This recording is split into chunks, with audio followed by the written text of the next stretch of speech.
WrestleMania 5 returns to the same site that WrestleMania 4 was in Atlantic City, and we saw the Mega Powers stronger than ever to close out WrestleMania 4.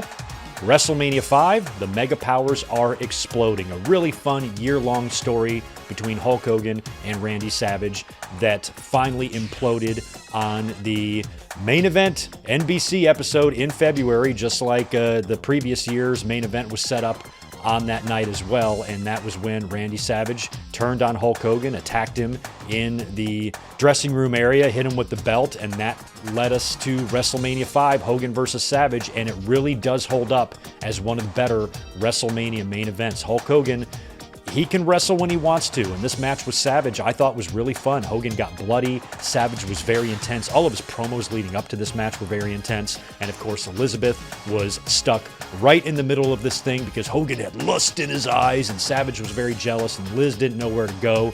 And Savage was very, very evil to Elizabeth here, putting his hands on her, almost hitting her and smacking her until they whisked Elizabeth out of there. But finally, in the end, it's Hulk Hogan, and it's the 80s, and Hulk Hogan generally will not get beat in the 80s. Kick out, Hulk up, 3 punches, big boot, leg drop. Hulk Hogan is now a 2-time WWE champion, closing out WrestleMania 5 in a very solid WrestleMania main event.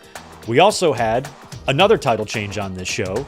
The Ultimate Warrior defending his Intercontinental Championship against ravishing Rick Rude.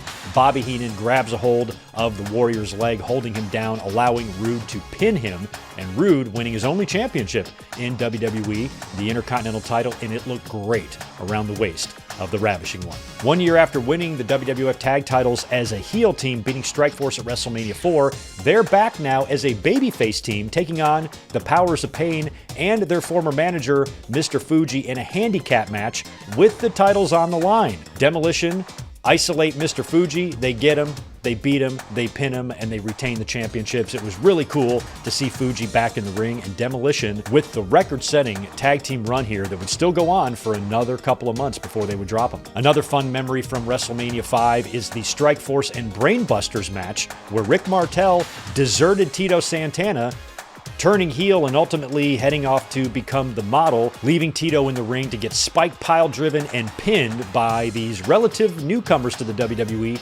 the Brainbusters, and they would go on to win the tag team championships from Demolition in just a couple of months.